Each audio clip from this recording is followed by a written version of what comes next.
اعوذ باللہ من الشیطان الرجیم، بسم اللہ الرحمن الرحیم۔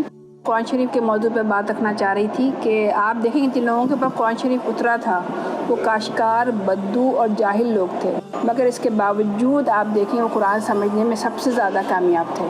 لوگوں تمہارے پاس تمہارے رب کی طرف سے نصیحت آ گئی ہے، یہ وہ چیز ہے جو دلوں کے امراض کی شفا ہے، اور جو اسے قبول کر لیں ان کے لیے رہنمائی اور رحمت ہے۔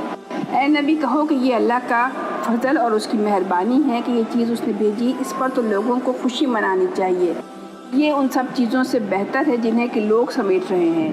اچھا، وہ کیا سب چیزیں ہیں جو کہ ہم سمیٹ رہے ہیں قرآن کو چھوڑ کے؟ ڈگری ہے، دولت ہے، دنیا کی شہرت ہے، عزت ہے، یعنی ان سب چیزوں میں ہم لگے رہتے ہیں اور قرآن کے لیے ہم وقت نہیں نکال پاتے ہیں نا، جبکہ قرآن کو سمجھنا بالکل بھی مشکل کام نہیں، کیونکہ اللہ تعالیٰ خود قرآن میں سورہ دخان میں کہتا ہے فَإِنَّمَا يَسَّرْنَاهُ بِلِسَانِكَ لَعَلَّهُمْ يَتَذَكَّرُونَ کہ اے نبی صلی اللہ علیہ وآلہ وسلم، ہم نے اس کتاب کو تمہاری زبان میں سہل بنا دیا ہے تاکہ یہ لوگ نصیحت حاصل کریں۔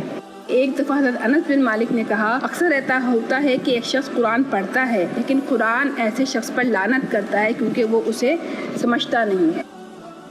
آج بھی جو ہمارے لیے رہنما اور مربی ہے وہ صرف اور صرف قرآن ہی ہے، کیونکہ it teaches us in every aspect of life, کیونکہ قرآن کے ذریعے ہمیں اپنی زندگی کے ہر معاملے میں رہنمائی مل رہی ہوتی ہے نا۔ لیکن آج کل ہم دیکھتے ہیں کہ ہماری اکثریت جو ہے قرآن کو سمجھ کر نہیں پڑھ رہی ہوتی، خود مائیں نہیں پڑھ رہی ہوتی سمجھ کر، تو ان کی اولادیں کیسے پڑھ رہی ہوں گی؟ ہم نے قرآن کو سمجھنے کے لیے، اس کا فہم حاصل کرنے کے لیے اپنے دلوں کے اوپر قفل اور تالے ڈال دیے، تو اس کے اوپر اللہ تعالیٰ کیا کہتا ہے سورہ محمد میں؟ کیا ان لوگوں نے قرآن پر غور نہیں کیا یا ان کے دلوں پر قفل چڑھے ہوئے ہیں؟ اگر نہیں کر رہے تو یہ بہت بڑا ہم سب کے لیے سوچنے کا مقام ہے نا۔ صدق اللہ العظیم۔